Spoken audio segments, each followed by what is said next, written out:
When power and bias collide in a courtroom, justice takes a back seat. But what happens when the target refuses to back down? Stay tuned, because this showdown will leave everyone speechless. When an openly biased anti-Trump judge tries to humiliate JD Vance in court, he believes he's untouchable.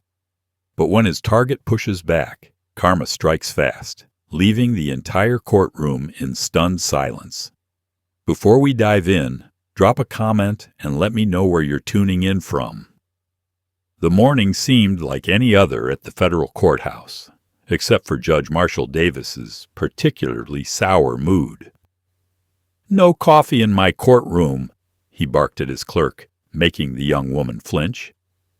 "And if the defense team isn't here in 2 minutes, I'll issue contempt charges." The packed gallery watched as Davis stormed to his bench, his face already flushed with irritation. His reputation for harsh rulings was well known, but recently his behavior had become erratic, especially in cases involving conservatives. "Your Honor," the court clerk approached cautiously, "Vice President Vance has arrived for his testimony." Davis's expression darkened instantly. "Well, isn't that special?" he sneered, making no effort to hide his disdain.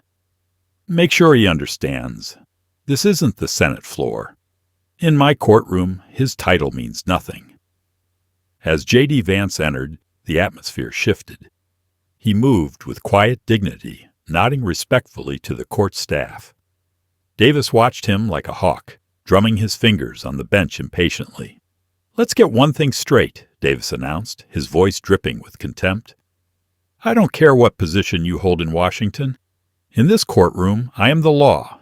Is that clear, Mr. Vance?" Vance's measured response only seemed to agitate Davis further. "Crystal clear, Your Honor. I'm simply here as a witness to the truth." "Truth?" Davis scoffed. "We'll see about that." His gaze shifted to the defense table. "Now, let's get this circus started." Before the defense attorney could finish his opening statement, Davis cut in sharply.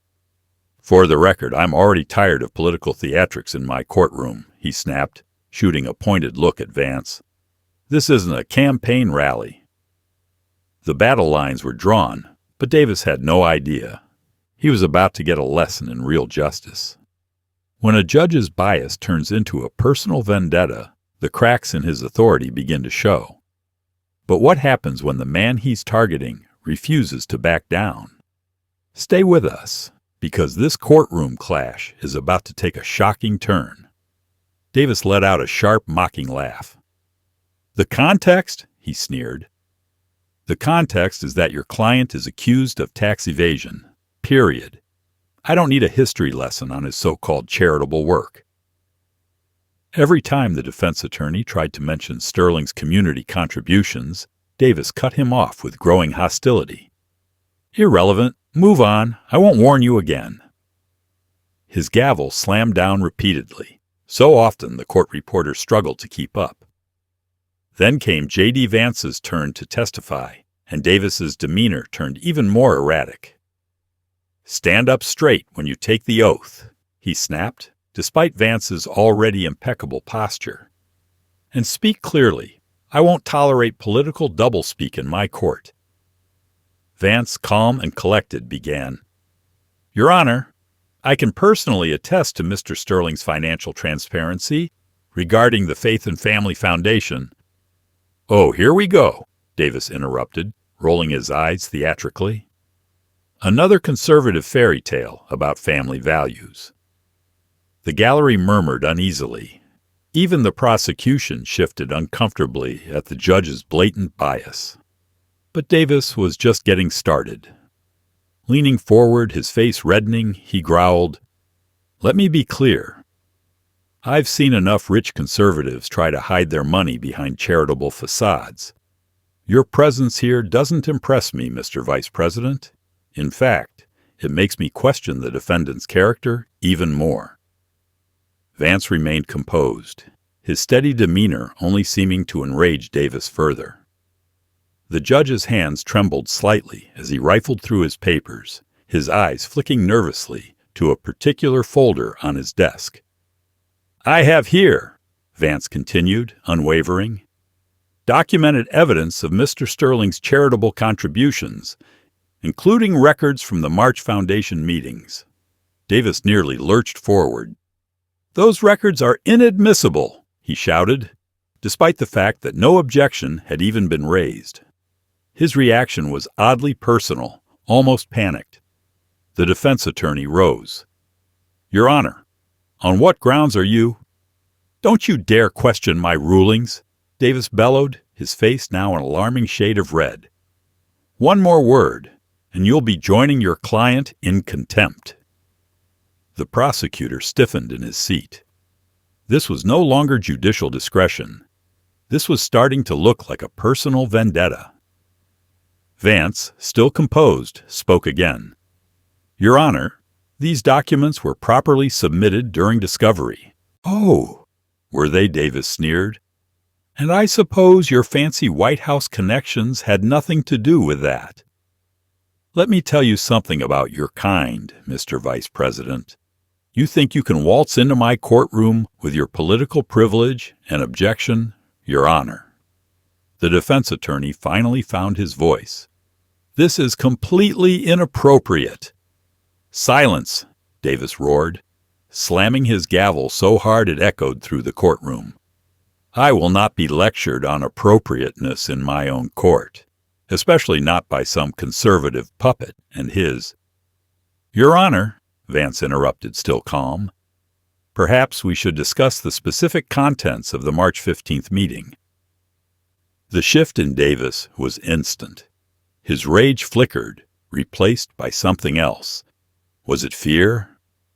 His hand froze mid-air, the gavel motionless. He stared at Vance as if seeing him for the first time. That those meetings are not relevant to these proceedings, he stammered, his voice suddenly less certain. But his eyes kept darting to that folder on his bench, the one that had appeared that very morning. Not relevant? Vance echoed quietly. That's interesting, Your Honor, considering those meetings directly involved charitable contributions. Enough, Davis thundered, slamming both hands on his bench. One more word about those meetings, and I'll have you removed. The courtroom held its breath. The judge's composure was unraveling, his hands shaking visibly as he shuffled through his papers, desperate to regain control. In fact, Davis continued, his voice now edged with mania, I'm holding you in contempt right now. You think your position protects you? You're nothing but a Trump lackey in an expensive suit. Vance didn't flinch. My position has nothing to do with this, Your Honor. But since you mentioned protection, perhaps we should... And just like that, the entire courtroom felt it. The tide was turning. When power is abused, secrets stay buried until someone dares to expose them. But what happens when the man holding the gavel is the one on trial? Stick around, because this courtroom just turned into a battleground for truth. The Liberty Foundation's protection payments. Judge Davis's face drained from furious red to ghostly white in an instant. How dare you? I mean, what payments? There were no... He faltered, then roared, Guards, remove this man from my courtroom. The court officers hesitated, exchanging uncertain glances. Everyone in that room knew it. Davis had just crossed a line. Actually, Your Honor, Vance said smoothly, reaching for his briefcase, I have some rather interesting bank records here. Would you care to explain these monthly deposits from offshore accounts? Coincidentally, they align perfectly with your rulings against conservative defendants. Shut up, Davis shrieked, all pretense of judicial authority gone. You have no right, no authority. I am the law here, not some conservative bootlicker who... Vance calmly held up a document. Your signature on these authorization forms suggests otherwise, Your Honor. What happened next shocked even Davis's own staff. He lurched forward, pointing a trembling finger at Vance. You planted those. This is a setup, a conservative conspiracy to...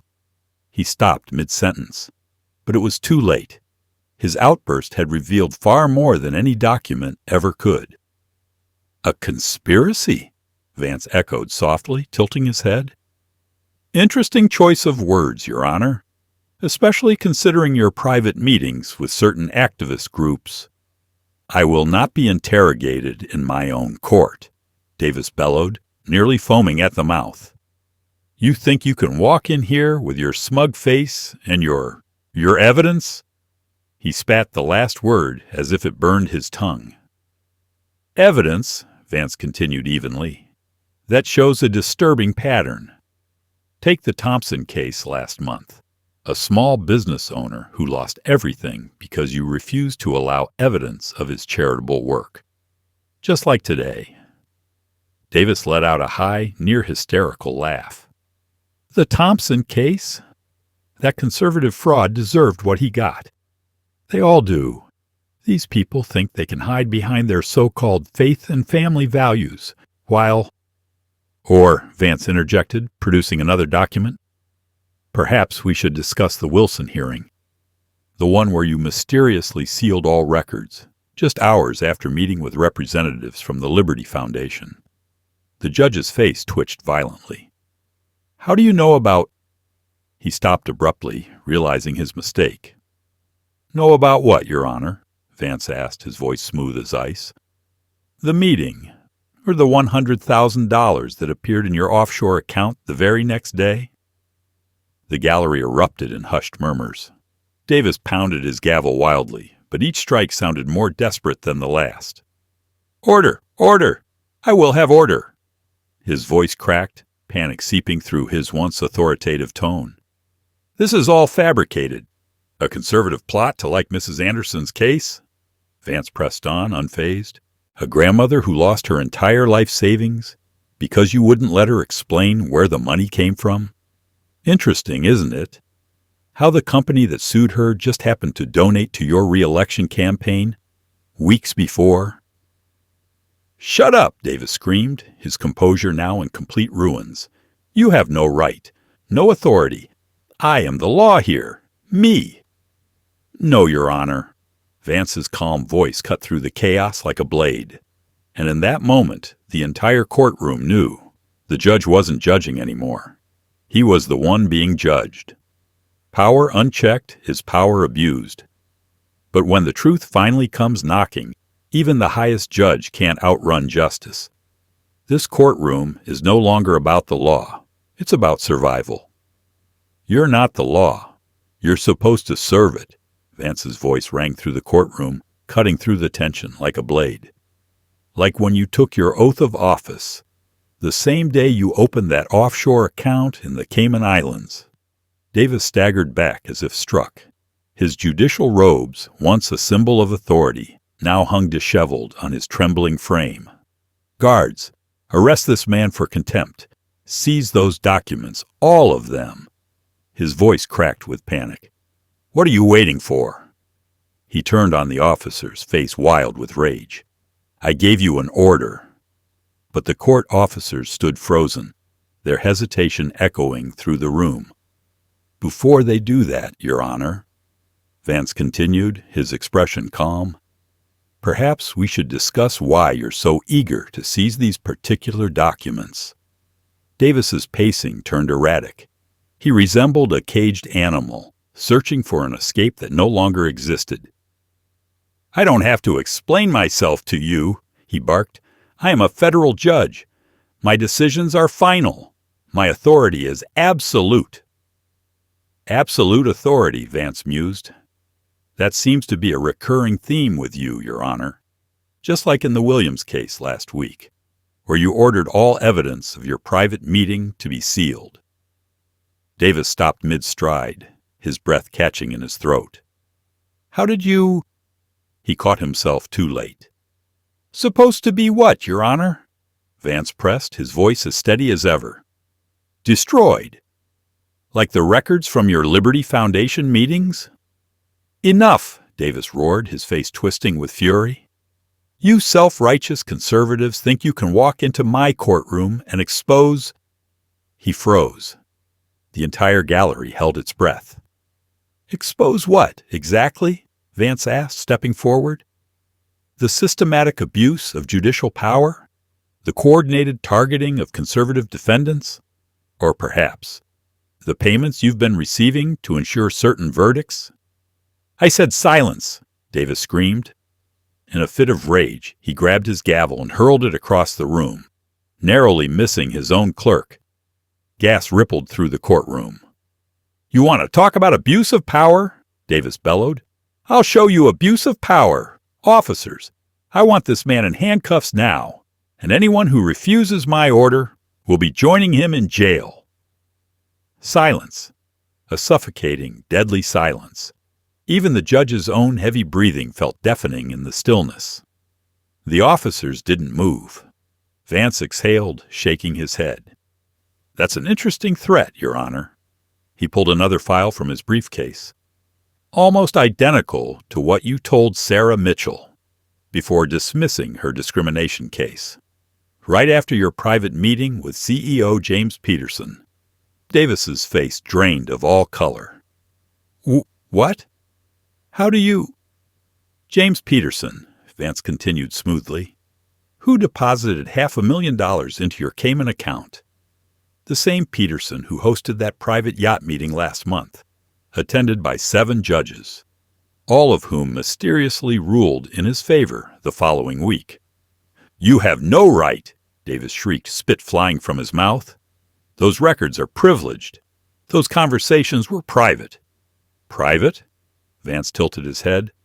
Like the recordings from your chambers, the ones where you explicitly told your clerk to lose evidence that would have exonerated 3 conservative defendants? A strangled sob broke the silence. The courtroom turned toward the clerk, her face streaked with tears.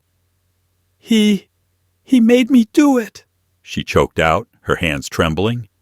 He said he'd ruin my career if I didn't. Silence, Davis roared, but the power in his voice was gone. His authority was crumbling, and for the first time in his courtroom, he wasn't the one in control. Vance cut Davis off. Everything was obtained legally, he said firmly. Your own security cameras captured the late-night shredding of documents. Your own phone recorded your threats. Your own signature approved the transfers. Panic flashed across Davis's face. He lunged over the bench, desperately reaching for the folder in Vance's hands. Give me those files. That's an order. Order denied. The commanding voice came from the back of the courtroom. All heads turned as a team of FBI agents strode down the aisle. Their badges gleamed under the lights as the lead agent stepped forward. This court is now under federal investigation, he announced. Judge Marshall Davis, do not move. Davis stumbled backward, his face twisting with rage. You can't do this. I have immunity. I have powerful connections. Do you even know who I am? Oh, we know exactly who you are, the agent replied coldly.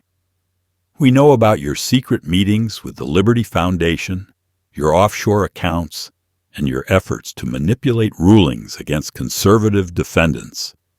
Davis's eyes darted around, searching for an escape. This is a setup, a political hit job by right-wing operatives. A setup? Vance interrupted. The only scheme here is the one you orchestrated. The abuse of your power, the backroom deals, the suppression of truth. And today, it all comes to an end. Davis's hands trembled as he pointed a shaking finger at Vance. You planned this. You and your conservative lackeys trapped me. No, Your Honor, Vance said, shaking his head. You trapped yourself. We simply let your actions expose the truth. As the FBI agents closed in, Davis made a final, desperate attempt to assert control. I am a federal judge. You can't arrest me. I am the law. The agents had to physically restrain him as he lunged toward his chambers. You don't understand, he shrieked. They made me do it. The foundation, if I talk now. Interesting, the lead agent remarked. Tell us more about this foundation, Your Honor. Davis realized his mistake. His expression hardened, despite his shaking hands. I want my lawyer. And when this is over, You'll all pay for humiliating me." Vance stepped forward, holding up another document. "Perhaps you'd like to explain these transfer records? 7 judges, all receiving identical payments on the same days as you. All ruling against conservatives in coordinated cases."